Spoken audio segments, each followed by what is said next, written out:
Aproveite que nós já tivemos a oportunidade de louvar a Deus de uma forma tão espontânea e dê a paz do Senhor, dê um abraço naquele que está do seu lado.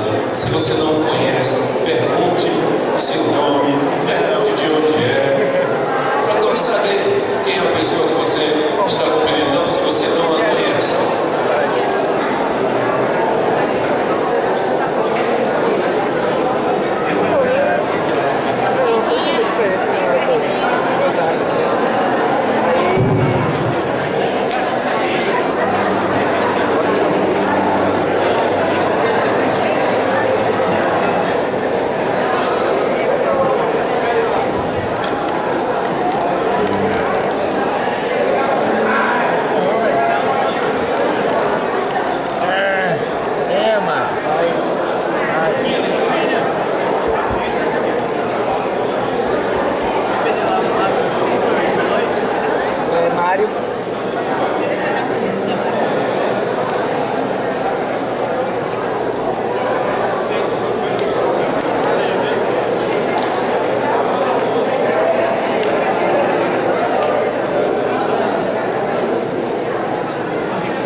Os irmãos podem se sentar,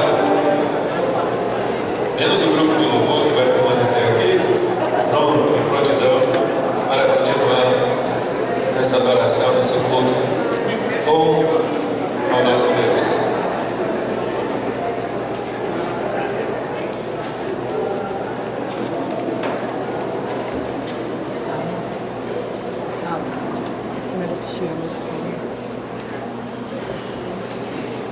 Nós cantamos nesta manhã, esta é a hora da adoração. A Bíblia conta um caso muito curioso, muito interessante.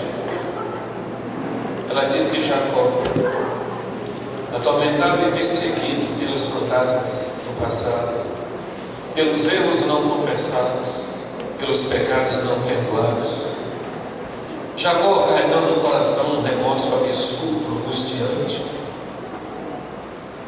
fugia em busca de paz, como se a gente pudesse encontrar a paz buscando, fugindo do local do problema.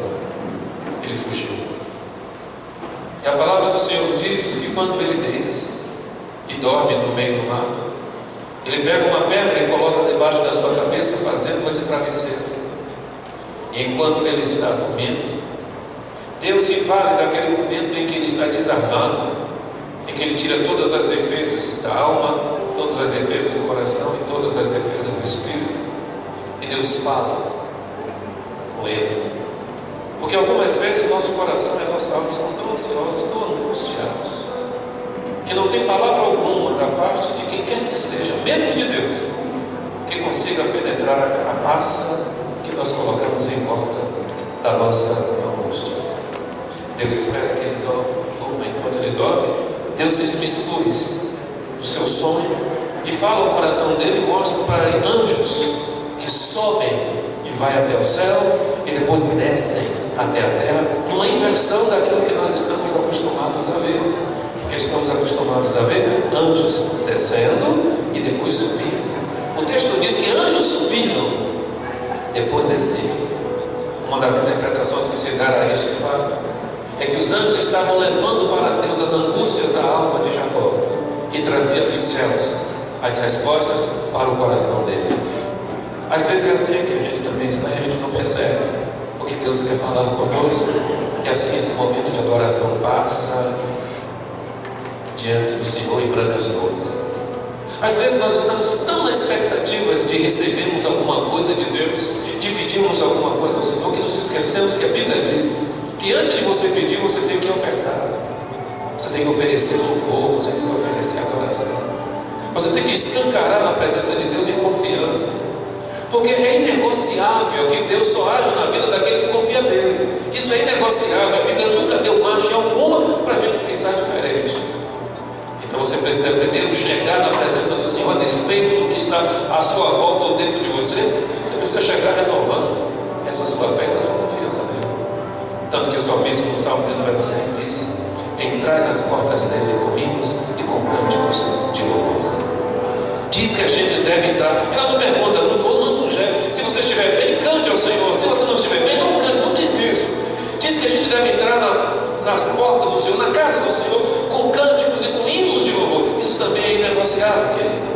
Isso não importa como o nosso coração está, porque a adoração não depende da forma como a gente esteja.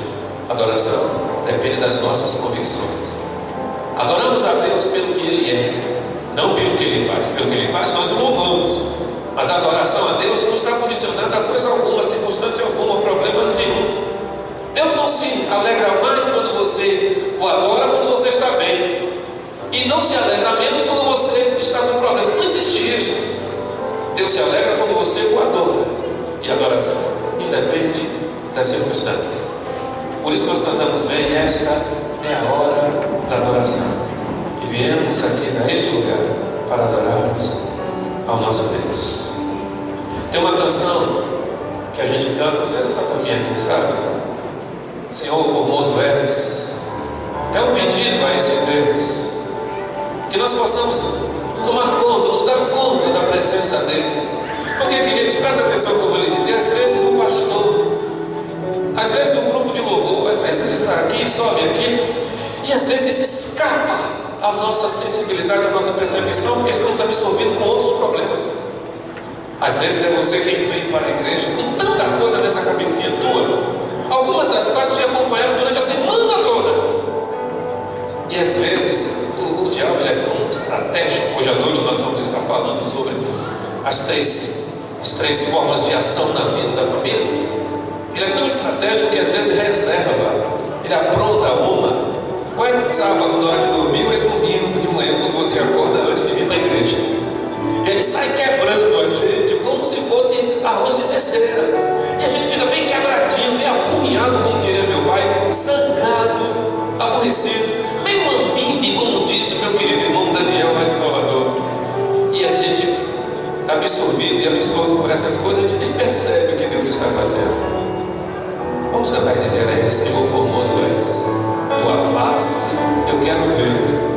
Que esta manhã não passe em brancas nuvens, que eu não passe, e que o Senhor não passe na minha vida despercebido. Porque Jacó, quando Jacó acordou do seu sonho, ele acorda apavorado, assustado, coração disparado 120 por hora, e ele diz: verdadeiramente o Senhor está neste lugar e eu não sabia. Para que você não perca a bênção do Senhor que está neste lugar, abra o coração e a alma e cante a Deus: Senhor formoso és. Senhor formoso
impulsionados por Deus a evangelizar. Convocação bíblica para que anunciemos a palavra do Senhor, baseada em Romanos 10. Nós vamos ler juntos, só a igreja, vamos lá? Porque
precisamos orar e continuar orando pelo nosso Pai.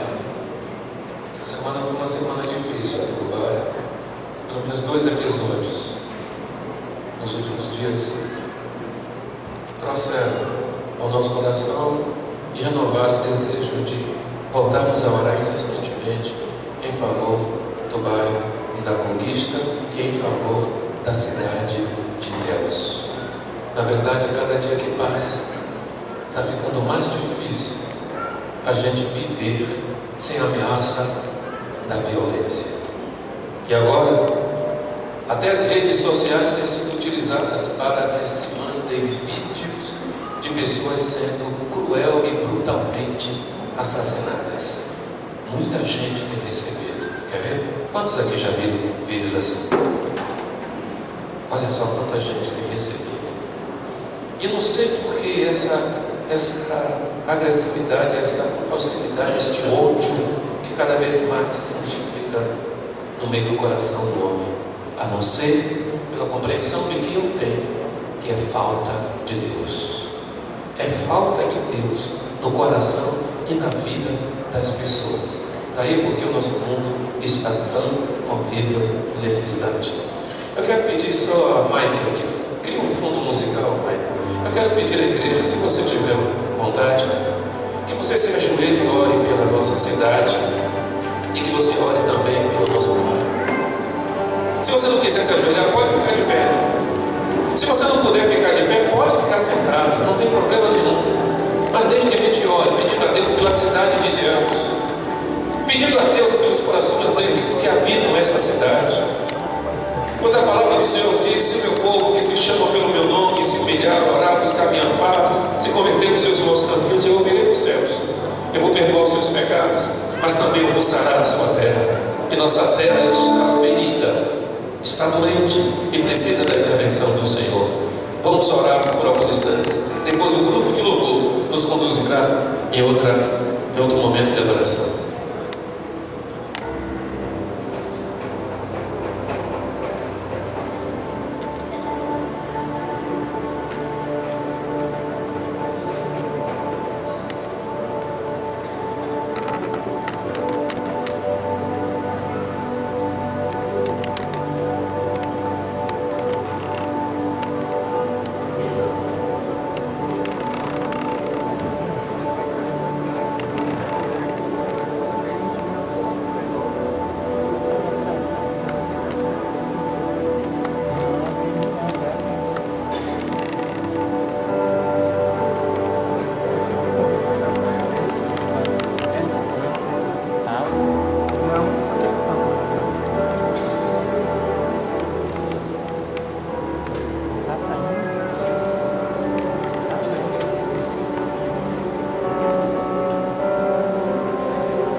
Louvado seja o nosso Deus.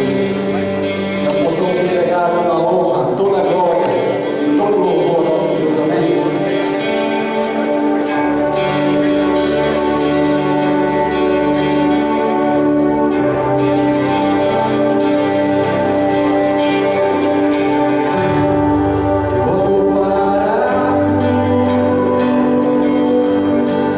Para a cruz eu vou,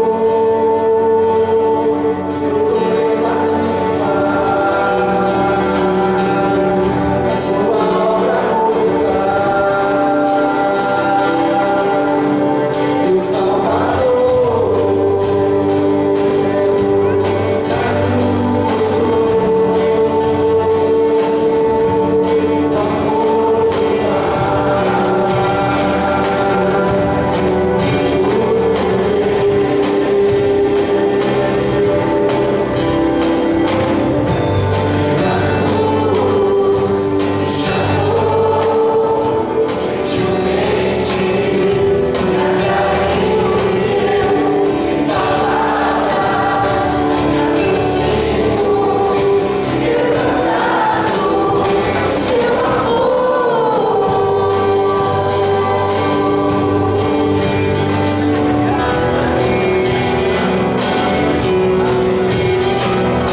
Deus é grande e seu nome é santo. E diante desse nome todo joelho se dobrará, toda língua confessará que Ele é Deus. Isso que vamos cantar.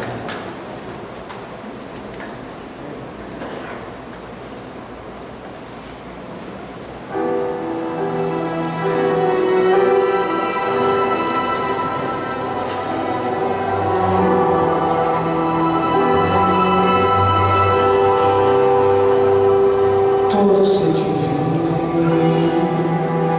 louva o nome do Senhor.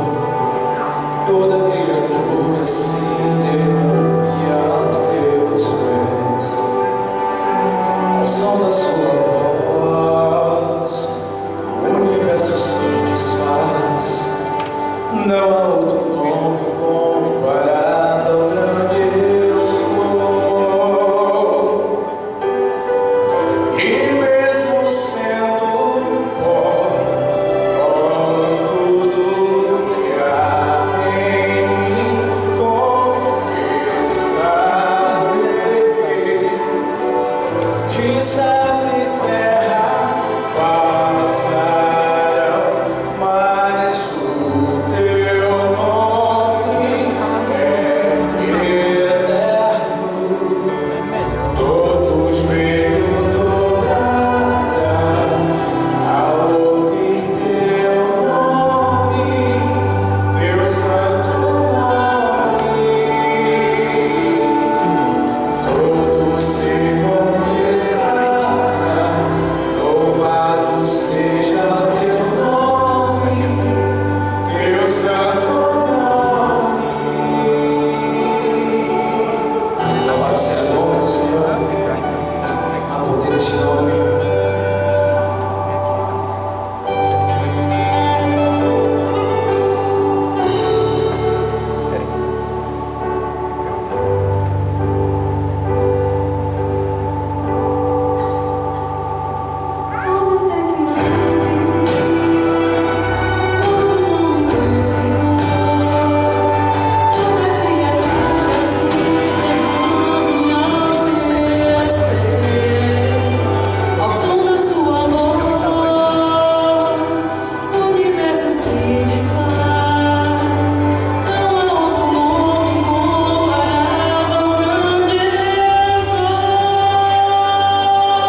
igualmente bom encontrar na igreja pessoas que nós ainda não conhecemos. Nesta oportunidade, nós gostaríamos de conhecer aquelas pessoas que estão visitando a Leginópolis, que ainda não fazem parte da família Leginópolis. Se você se encontra nessa situação, nós gostaríamos que você se colocasse de pé, nós gostaríamos de identificá-lo, dizer o quanto você é bem-vindo, todos os nossos visitantes. A igreja, em uma só voz, diz: sejam muito bem-vindos, queridos. E você que está próximo, faz as honras da casa, materializa daquele jeito que só a Leginópolis tem. Anunciemos as boas novas a todos os homens. Marcos diz assim: vão pelo mundo todo e preguem o Evangelho a todas as pessoas. Esta é uma ordem do nosso Senhor Jesus Cristo. Eu convido a todos a fazer comigo a leitura de Efésios 2, versículos 8 a 11, conforme está proposto. Diz assim a palavra do Senhor: seja a atitude de vocês a mesma de Cristo Jesus, que, embora sendo Deus, não considerou que ao ser igual a Deus era algo a que deveria apegar-se.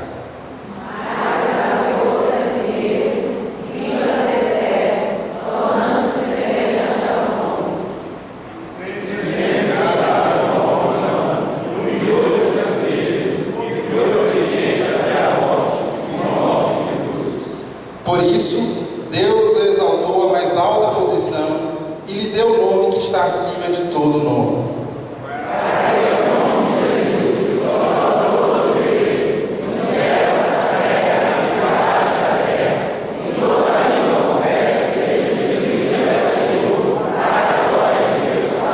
Louvado seja Deus, que tenhamos essa coragem e essa disposição de anunciar esse Deus a todos os povos.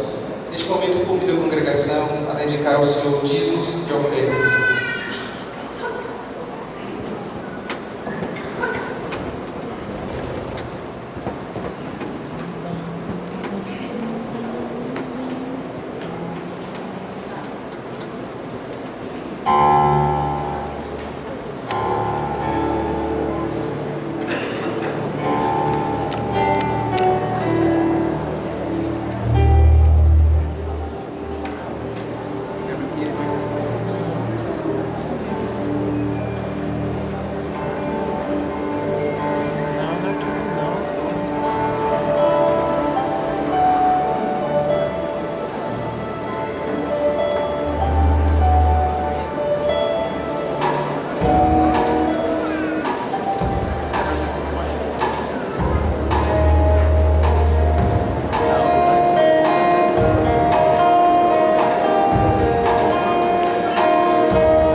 Ao nosso Deus.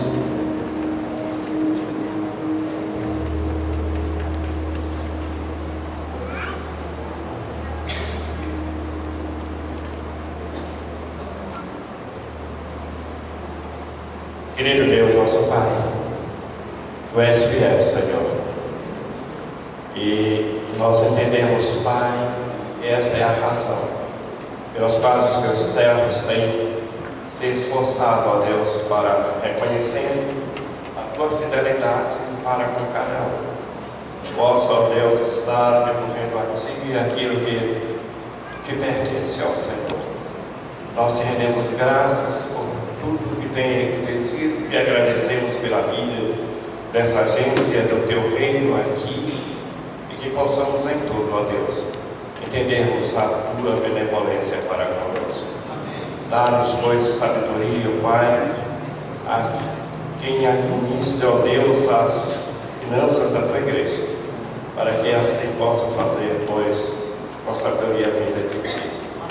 Nós te suplicamos e agradecemos a essas bênçãos em nome de Jesus. Amém.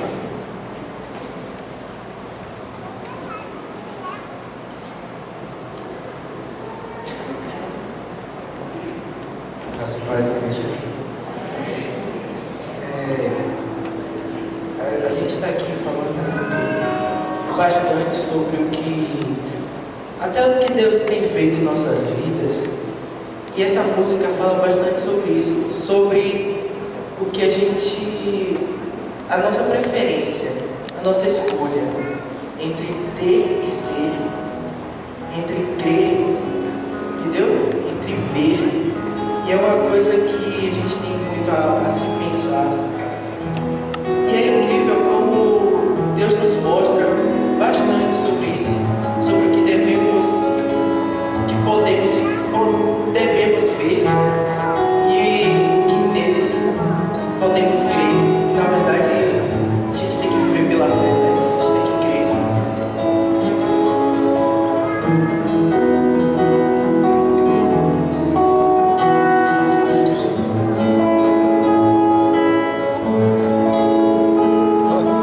A figueira não floresce, não há fruto na videira, o produto da oliveira mente. E os campos não produzem, o curral está vazio, o aprisco está deserto. Tudo isso se passando, e o profeta mesmo assim vai se alegrando em Deus.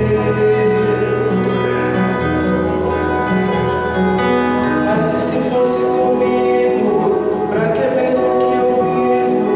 Onde está minha alegria? E se a dor for minha sina, será que não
Brincadeira, louvado seja Deus.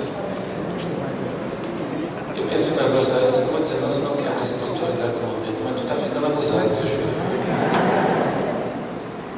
Prenda atenção, Deus abençoe a você, ao Elias, ao Mário, os relacionados no momento precioso. Vocês vão acompanhar a letra da canção, é linda. Foi porque disse que como eram vocês que estavam jogando, Antes tinha de outros jogos para levantar uma questão ligada à escola bíblica dominical, colocaram hoje nós estudamos o Evangelho que chega à Europa, falando das viagens de Paulo, não sei o que fizeram, algumas saiu esse regiões filme, da saiu. Europa, que a gente aprendeu muita coisa hoje na lição que de fato participou da escola bíblica. Deixa eu fazer uma outra coisa.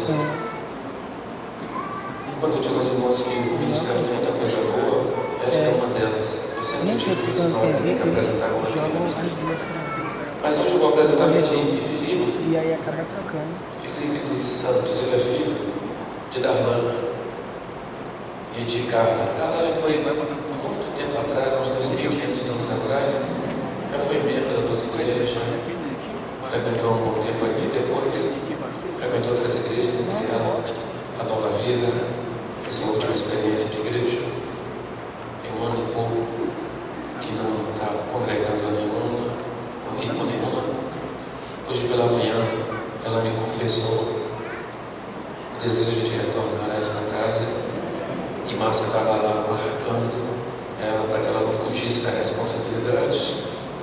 Enfim, eu quero convidar a família para que traga o Felipe.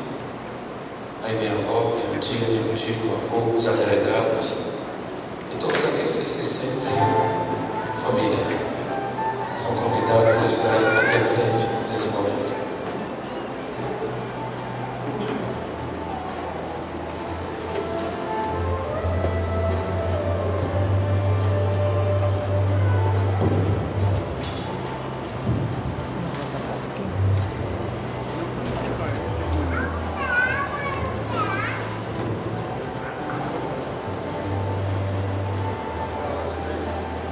Você não sabe como é essa música?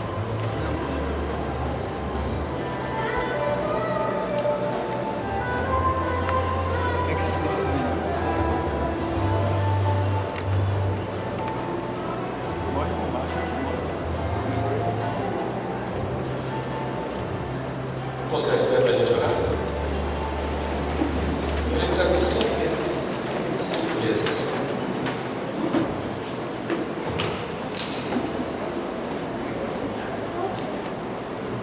Eu já prometi que vou bater. Se pegar no microfone, pior ainda. Meu Deus querido, como o Senhor é bom, tua misericórdia é eterna, Pai Santo. Tem coisas na vida que nós não merecemos. E reconhecemos que o Senhor não nos dá porque merecemos, mas sim porque o Senhor é gracioso demais. Então, por exemplo, Deus, que bom é ter Felipe aqui nas minhas mãos.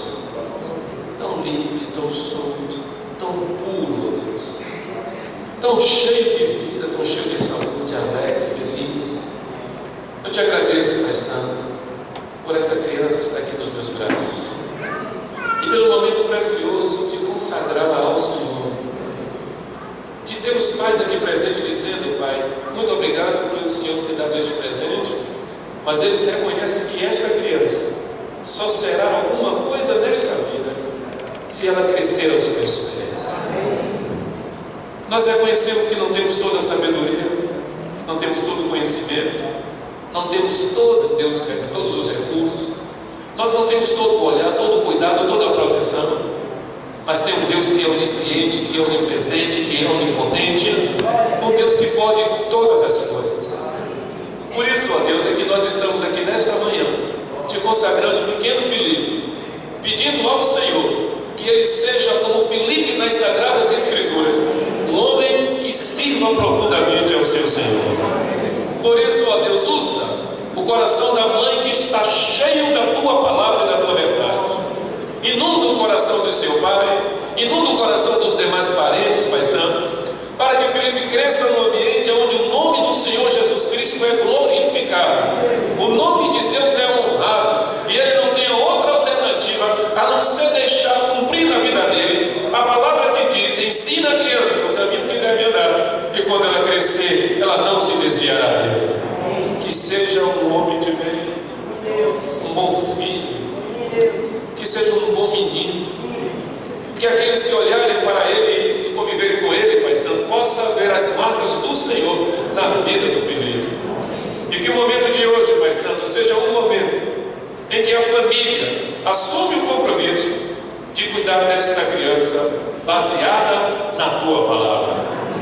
Eu quero, Pai Santo, nesta hora, com a autoridade que os pais me concedem, consagrar Felipe a Ti, entregá-lo nos Teus pés, Pai Santo, para que esta criança seja e cresça como homem segundo o Teu coração.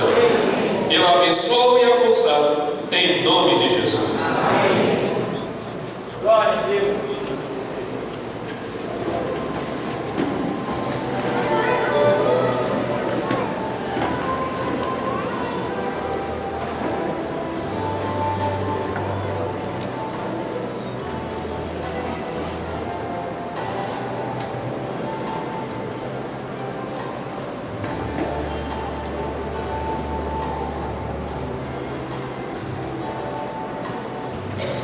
Felipe, na verdade, é um presente de Deus a mais, porque Carla não podia ter filhos. E Deus lhe abriu a madre e te deu essa criança maravilhosa. Entre as muitas coisas que nós lemos durante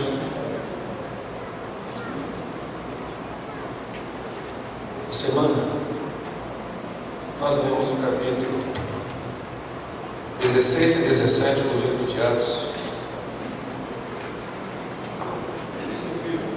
que serviu como base para a nossa lição hoje, que fala sobre a missão para a Europa. Eu li a lição e fazia tempo que não tinha esse momento com os irmãos pela manhã, e vou tentar somente tirar 4 ou 5 verdades de todas as lutas que nós retivemos na escola bíblica dominical. O trecho que me chama a atenção, e a propósito eu tomo essa parte das Sagradas Escrituras, está no capítulo 17, versículo de número 30 em diante. 30 e 31 na verdade. Capítulo 17, versículos 30 e 31.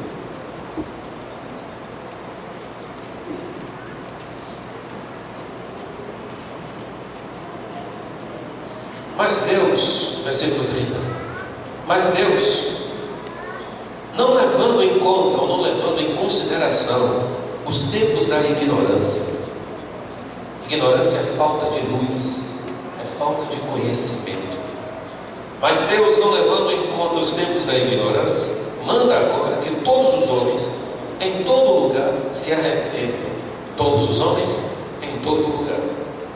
Versículo 31 diz: porquanto determinou um dia em que com justiça há de julgar o mundo por meio do varão que para isso ordenou. E disso tem dado certeza a todos, ressuscitando dentre os mortos. Está passado com toda certeza, nós sabemos. Diz que Deus escolheu a Jesus Cristo como referência, como base para a salvação de todas as pessoas. Diz também que enquanto eu estou mergulhado na ignorância, Deus não leva em consideração esse tempo.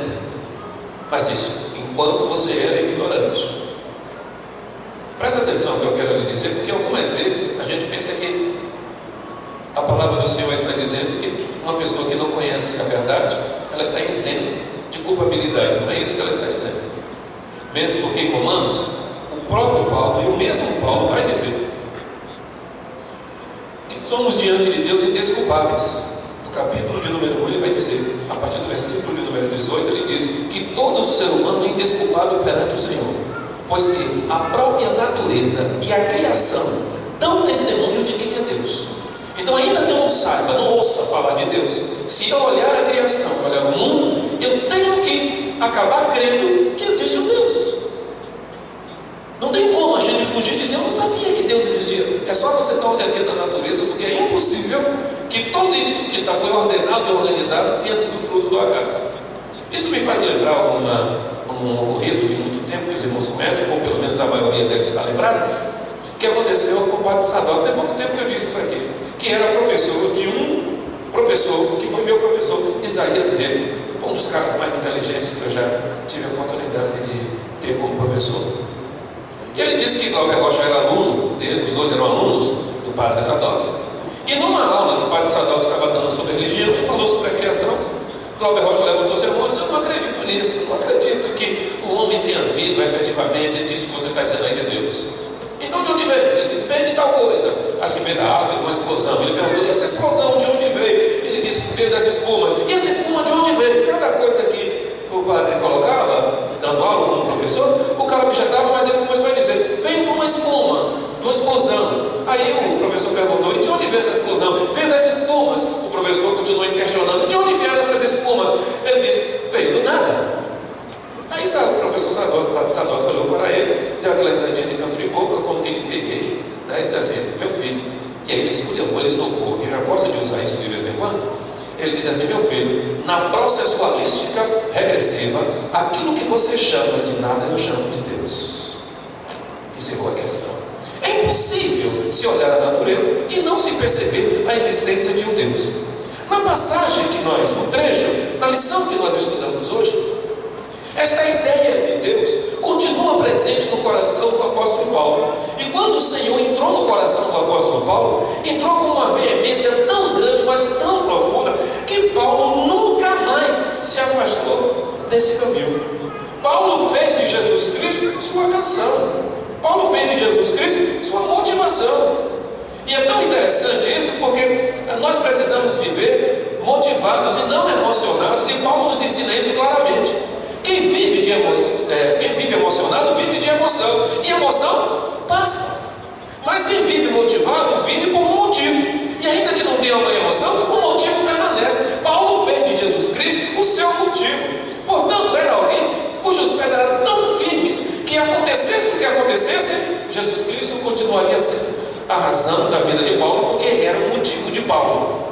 E aqui o Evangelho chega até a Europa. Vocês entenderam aí que a Europa não era como ela é dividida hoje. A Europa e a Ásia estavam muito unidas nesta época. E a gente vai ver alguns lugares, estudamos hoje pela manhã, alguns lugares por onde Paulo passou e foi pregando. Paulo foi na Macedônia, Paulo foi na Bereia, Paulo falou para Lídia, falou para Pitonisa, falou para o carcereiro, falou para um bocado de gente. Paulo falou para os filósofos, falou em praça pública, Paulo pintou 7. Aonde quer que ele estivesse, a conversa de Paulo era sempre Jesus.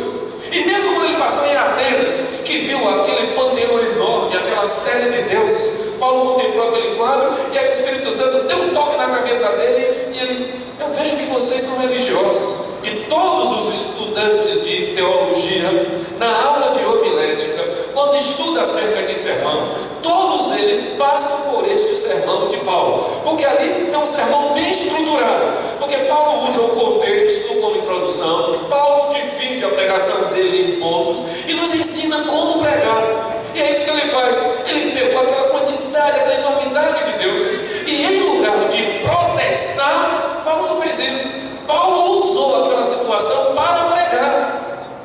Porque às vezes a gente entra em embates, e embates são absolutamente desnecessários, para a gente provar que Deus é melhor do que isso, do que aquilo outro.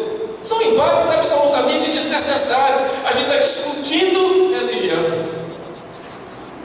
E Paulo nos ensina que a gente precisa pregar o Evangelho, não entrar nessas discussões tolas, bobas, que não fazem absolutamente nada a não ser confundir a cabeça e alimentar o ego, que pretensamente julga que tenha vencido a discussão. Foi um momento muito precioso. E quando eu estudei na lição, algumas coisas me sobrevieram ao coração que eu quero compartilhar com os irmãos. Primeiro, para alguém viver desta forma, para alguém fazer do Evangelho seu motivo, ele primeiro tem que ter uma convicção muito interessante. Ele precisa estar convencido do que é o Evangelho. Do que é o Evangelho. Olha, eu passei a ser crente não porque cria no Evangelho, eu sabia o que era o Evangelho. Eu passei a ser crente porque eu ia para a igreja, pequenininho, 9 anos, acompanhando meu pai, sentava na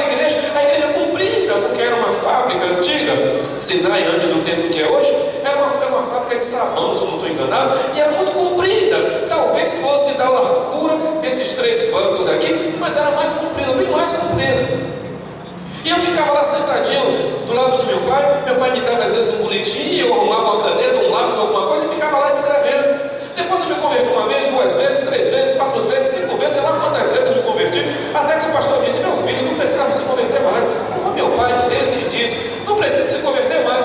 Mas eu fui crescendo, fui fazendo as coisas dentro da igreja, trabalhei com juniores, trabalhei como adolescente, na união de adolescentes, eu fiz tudo. De secretário, eu fui presidente várias vezes, dirigi gente de programa, eu fiz tudo. Depois, quando eu comecei a me envolver com a juventude, pimba, me mandei, fui para o seminário estudar. Lá encontrei reencontrei, porque a gente já tinha uma amizade de Salvador, as nossas igrejas eram próximas, são até hoje próximas. Enfim, eu fui até o dia que eu precisei ter a minha própria experiência com o Senhor, até que eu precisei descobrir o que é o Evangelho para mim, o que ele significa para mim. Em Romanos 1, 16, 17, tem uma definição muito interessante que diz que o Evangelho é o poder de Deus para a salvação de todo aquele que crê. Está escrito. Dá uma definição acerca do Evangelho: é o poder de Deus, é a unção de Deus, é a intervenção de Deus, é a manifestação de Deus, é a essência de Deus em forma de palavras que se configura em forças dentro da gente. Eu preciso saber o que é Evangelho, porque eu tenho que dar esse negócio na ponta da língua, e tem que ser natural, porque, gente, é a partir daquilo que eu creio que eu vou passar a viver. Se eu não sei o que eu creio, eu não sei como eu vou viver. Então Paulo nos oferece essa definição, essa compreensão do que é o Evangelho. Em Coríntios ele vai nos dar uma outra definição de Evangelho. Por isso, é preciso estar convencido do que é o Evangelho. O que é o Evangelho?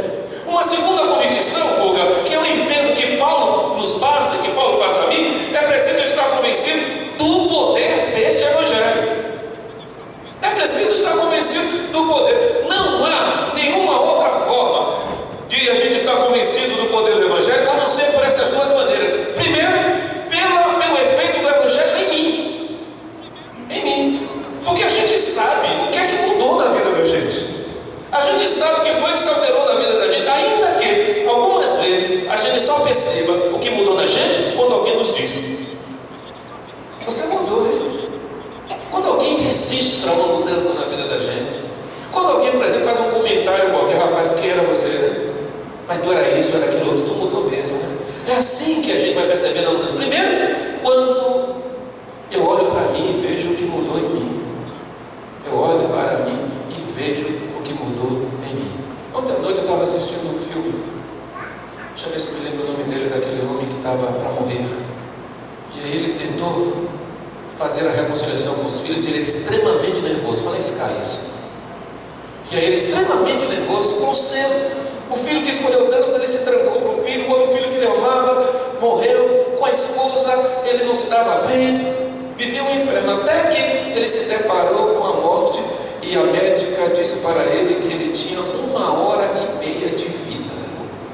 E em 1h30 de vida ele tentou fazer todo tipo de reconciliação com todas as pessoas da sua família, que durante o ano inteiro ele não conseguiu. É uma história bem interessante que vale a pena a gente assistir. Se até o final da pregação me lembrar o título do filme, está lembrado do título do filme? Eu lhes digo. Mas ele foi mudando, e quando ele chega no momento final em que a médica que o acompanha diz: o senhor tem que se controlar, não pode mais ficar irado, porque se estiver irado, o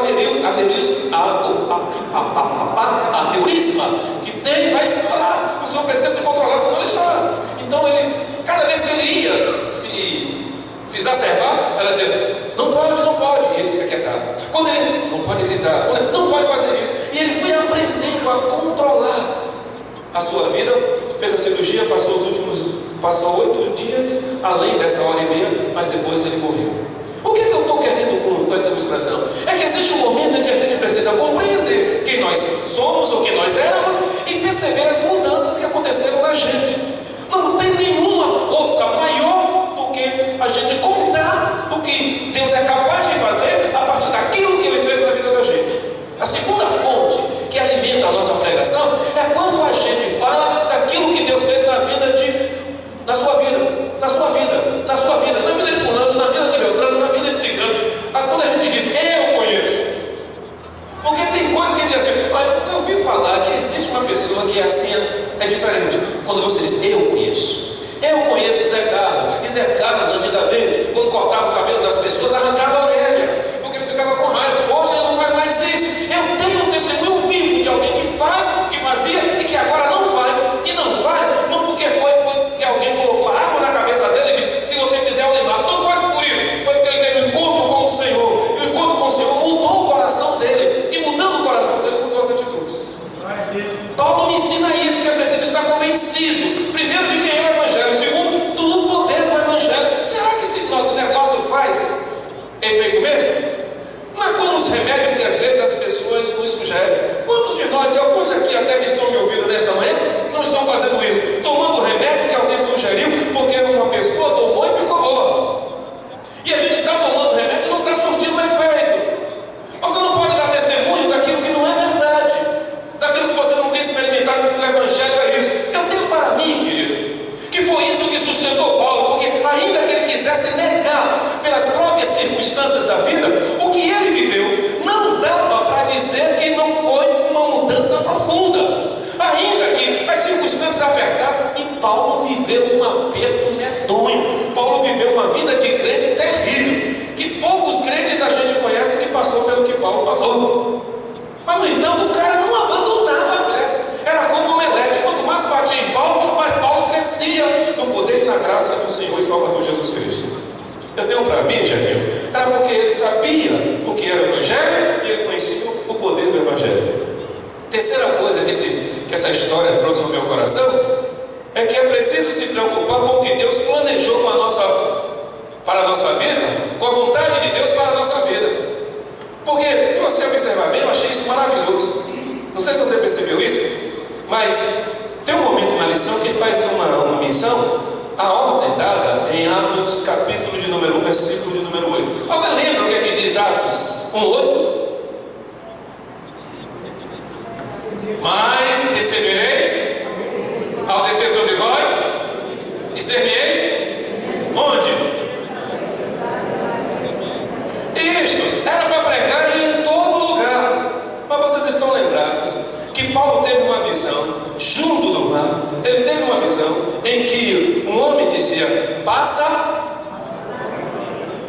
a Macedônia e salva-nos. Passa a Macedônia e salva-nos. Por duas vezes, então, apesar de Atos 1:8, por duas vezes, o Espírito Santo disse para ele, passe por aqui, mas não pregue. Por duas cidades, por duas vezes. É ser sensível a essa voz de Deus. Porque, gente, deixa eu dizer um negócio que talvez pareça heresia para os ouvidos de alguns. Mas tem crente que é chato. Tem crente que é enjoado na pregação do Evangelho. Tem crente que acusa as pessoas, condena as pessoas. Tem crente que, em vez de falar do Deus do amor, fala do diabo que é dono do inferno, que é que vai morar no inferno. A gente precisa ter essa sensibilidade acerca daquilo que a gente vai pregar e como a gente vai pregar. Chamar uma pessoa de filho do diabo, de filho do cão, dizer que ela vai para o inferno, não resolve o problema espiritual de ninguém. Fala de um Deus que discrimina as pessoas. Mas a marca do Evangelho não é o inferno. Eu já disse aos irmãos que eu passei boa parte da minha vida como querendo ir para o céu porque eu tinha medo do inferno. Não é porque eu tinha amor pelo céu, é porque eu tinha medo do inferno. Muitos aqui assistiram aquele filme Inferno em Chamas. E cada vez que aquele filme era projetado, e foi projetado em diversos lugares, cumpriu o seu objetivo no tempo e no espaço. Muita gente se converteu e está firme em Deus até hoje. Mas o filme passava as impressões do inferno em que as pessoas queimavam no fogo. E no final havia uma comoção que gerava medo. Quando a palavra do Senhor tem nos orientado que o único sentimento que produz fidelidade em qualquer pessoa é o amor.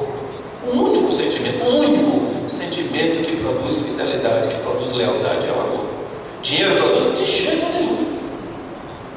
Correção produz de jeito nenhum. Ameaça produz de jeito nenhum. Mas o amor nos constrange, diz a palavra do Senhor. Então, uma das coisas que Paulo me ensina é estar sensível ao que eu vou falar e quando eu vou falar. O que e quando. Porque não é todo o tempo, não é em todo lugar, não é em toda hora e não é tudo. A gente precisa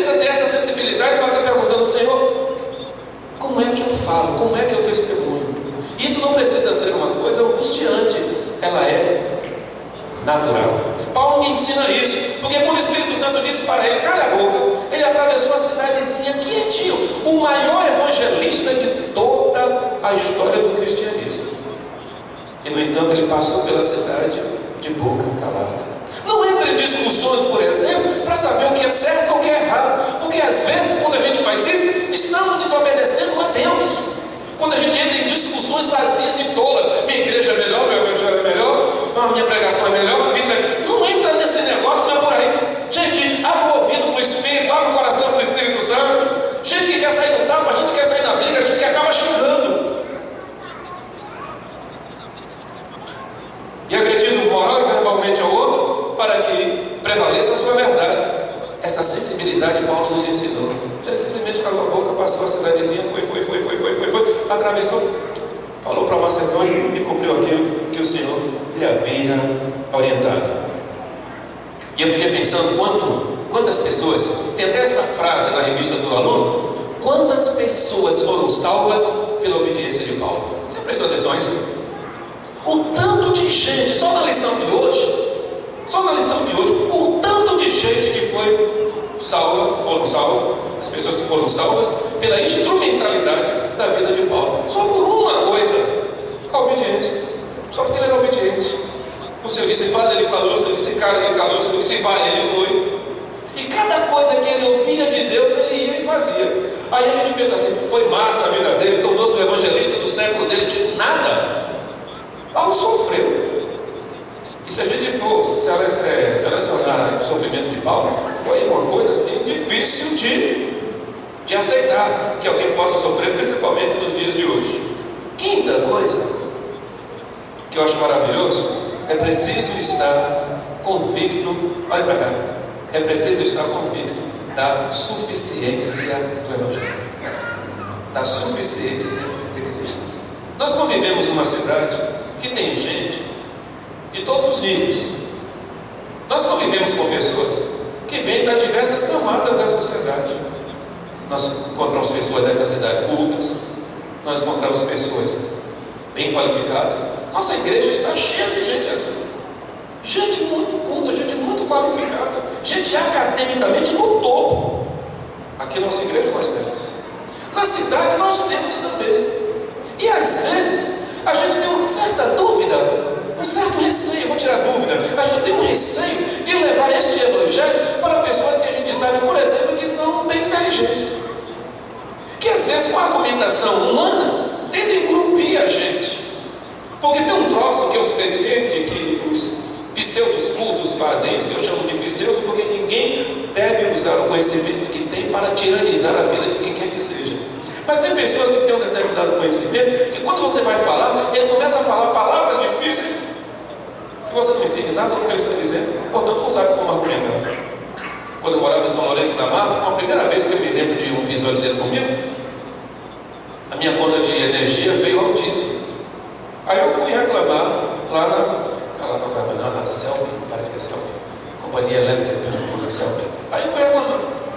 Entrei, o cara pediu para eu sentar, depois de um tempo lá esperando. Eu disse, porque minha conta está cara. Ele pegou minha conta, você já sabe o que é. Aí foi explicar. Ele explicava e eu estava assim para ele. Quando ele terminou, ele nem perguntou se eu entendi, porque ele percebeu que eu não entendi nada. Eu só entendi que tinha que pagar, mas no final da conta ele disse, tem que pagar, porque não tem outro jeito. Mas eu não entendi absolutamente nada do que ele falou. E olha o que o cara falou. Eu tenho um livro de Roque Monteiro de Andrade, eu acho que o nome é esse. Púlpito à Sombra da Cruz. Eu era seminarista, antes de ser seminarista, eu ganhei esse livro. Li, não entendi nada. Fui para o seminário, levei. No primeiro ano, no final do primeiro ano, li, continuei sem entender. No segundo ano, no final do segundo ano, continuei sem entender. No terceiro ano, continuei sem entender. No quarto ano, continuei sem entender. Saí do seminário e até hoje não entendo o livro. São vários sermões, mas uma linguagem tão rebuscada, mas tão rebuscada, que dá trabalho entender. Olha, o problema não está no autor, o problema está na minha burrice. Deixa pra lá, mas eu não entendi. Então, às vezes, a gente fica intimidado de falar o Evangelho para determinadas pessoas e às vezes a gente acha que não vale a pena com algumas outras. Deu para entender? Não vale a pena falar para isso, não. Olha, a igreja precisa alcançar a camada A da sociedade. Não, furar. A igreja precisa alcançar os ricos da sociedade. Papo furado. Não, a gente tem que fazer a opção pelos pobres. Papo furado. O Evangelho fez a opção por todas as pessoas. E Paulo nos ensina isso. Como é que Paulo nos ensina isso? Eu até botei aqui. Quem era Lídia? Vocês estão lembrados? Alguém está lembrado quem era Lídia? Hã? Pois é, essa era Lídia. E quem era aquele cara de Filipe que tomava conta da prisão? Era riquíssimo, não era? Não, quem era o carcereiro de Filipe? O cara comum, o cara simples. Mas o texto sagrado diz que Paulo falou para Lídia, funcionário público, pronto, funcionário público, os abençoados funcionários públicos. Quem eram os ouvintes em Atenas? Atenas, vamos pegar Atenas. Lá tinha 3 tipos de pessoas. Primeiro, os religiosos da sinagoga. Paulo foi na sinagoga e tomba neles, pau neles, conversa com eles. Depois Paulo veio para a praça pública. E na praça pública, Paulo falou com as pessoas comuns, com as pessoas do dia a dia, com feijão e arroz da sociedade. Depois Paulo foi falar com os filósofos da época. Então ele falou com um grupo, ele falou com outro, ele falou com outro. Se fosse nos dias de hoje, a gente diria, Paulo falou com a classe A, B e C. Paulo falou com todo mundo. E o que Paulo falou? Hã? O evangelho. Esse evangelho feijão com arroz de que você é pecador, de que Jesus Cristo morreu pelos nossos pecados, e que se nós aceitarmos viver de acordo com as ordens do Senhor, nós teremos uma vida melhor aqui e uma certeza de vida eterna com Ele nos céus. Foi esse evangelho que Paulo pregou. A vantagem é que, como Paulo conhecia as filosofias da época, ele batia na veia das pessoas a partir do que elas criam. Mas Paulo me ensina, querido, que é preciso estar convencido da suficiência do evangelho. Religiosos na sinagoga, cidadãos comuns na praça, filósofos e intelectuais. E finalmente, deixa eu dizer uma coisa que eu aprendi com essa passagem que é maravilhosa. É preciso se preparar para a colheita. Pode ter certeza. Se você prega, se prepare, porque a colheita vem. Mas claro que vem. É impossível. Porque é boa semente e ela vai encontrar uma boa terra. Se você observar a parábola da boa semente, você vai perceber que algumas sementes caíram fora, outras caíram em terra rasa, outras caíram em pedregais, mas outras caíram em boa terra. Sempre haverá boa terra, onde a semente irá prosperar. Se prepare para a colheita. E a colheita que Paulo me ensina aqui, ela tem 2 características. Ela é abundante e ela é diversificada. Abundante porque foi muita gente. E abundante porque foi em vários lugares. Filipos, Tessalônica, Bereia, Atenas. Ele foi colhendo gente para o reino de Deus por onde quer que ele tenha passado. Então ela vai ser abundante. Muita gente, muitos lugares. E vai ser diversificada, porque vai vir todo tipo de gente. Os ricos precisam de Jesus? Os ricos precisam de Jesus? Sim. Os pobres precisam de Jesus? Sim. Todos precisam de Jesus. Todos. E eu vou lhe dizer um negócio. Eu creio mesmo, a palavra me ajuda a confirmar essa convicção. Não existe outra verdade a ser pregada. Não existe outra palavra a ser anunciada. Não existe nenhuma outra solução. Não sei se foi quarta-feira que eu falei, acho que foi quarta-feira. Não sei se foi aqui, se foi num lugar que eu preguei esses dias. Mas eu acho que eu falei isso aqui também, de que foi na jornada de oração pela manhã, que eu disse que as ciências do comportamento humano, as psicologias, elas têm aproximadamente 200 variações. 200 variações, aproximadamente. 200 linhas de pensamento psicológico, 200 formas de abordagem, 200 variações, quer seja isso, quer seja daquilo, quer seja daquilo outro. Todo teórico, quando fundou a sua teoria, criou a sua escola, lá pelas tantas, alguém divergia dele, criava uma outra escola. Depois, esse que criou uma nova escola, alguém divergia, criava uma nova escola. E ia formando seus grupos, de forma que a gente tem umas 200 linhas para avaliar e orientar o comportamento humano. Mas a palavra de Deus é única. Ela é única. Ela é única. Ela é única. Tem abordagens que servem para essa pessoa, não servem para aquela. Tem abordagem. Tem gente que quando vai pensar comigo, a gente vai estar comigo, você precisa procurar atrás de profissionais. Tem gente que diz, olha, eu fui para um profissional e disse que eu devo procurar esta linha. Ótimo! Mas a palavra de Deus não. Ela serve para todas as pessoas. Toda e qualquer circunstância, seja ela qual for o problema que ela esteja enfrentando. Se alguém vier falar comigo no gabinete sobre problema financeiro, eu vou dizer, eu só posso orar por você.